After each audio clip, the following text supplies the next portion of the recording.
ভাই হ্যাঁ ভাই, আবার ওই জিএস এক্সআরটা আসছে, যে জিএস এক্সআর জন্য প্রচুর কল আসছে কিন্তু বিক্রি হয়ে গেছিল। হ্যাঁ। এটা ফেরত আসছে। ফেরত কারণ, আসছে আবার নতুন। মানে ফেরত বলতে আমরা তো ফেরত রাখি না, আমরা কিনে রাখছি। ওনার অনেক টাকা লস দিয়ে কিনে রাখছি ওনার কাছ থেকে। তো এই গাড়িটা মূলত উনি চালাইতে পারতেছে না।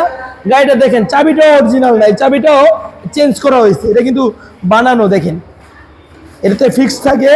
এই চাবিগুলো অরিজিনাল না, এই যে দেখেন, এই যে খুলতেছি, এই চাবিটাও অরিজিনাল না। গাড়িটার সেন্সরের সমস্যা, এই চাবিটা দেখেন কি জ্বালাই, কি পরিমাণ জ্বালায় মারছে কি দিয়ে। পরিমাণ এটা সমস্যা ছিল এই গাড়িতে।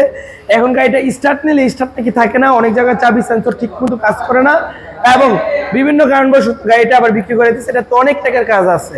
এই গাড়িটা এখন আবার নিতে পারবেন আপনারা 1,55,000 হলে। আমার কিছুটা লাভ হবে, লাভের জন্য তো ব্যবসায়ী, যাদের লাগবে নিয়ে ঠিক করাতে পারবেন। পেপারস আছে এবং মালিক আছে, ফার্স্ট পার্টি আছে, সব আছে। 1,55,000 টাকা। 1,55,000। যারা এই গাড়িটা নিয়ে শান্তি মতো চালাতে পারবেন ঠিক করাইয়া, অনেক টাকা লাগবে, তারাই এই গাড়িটা নেন। 1,55,000।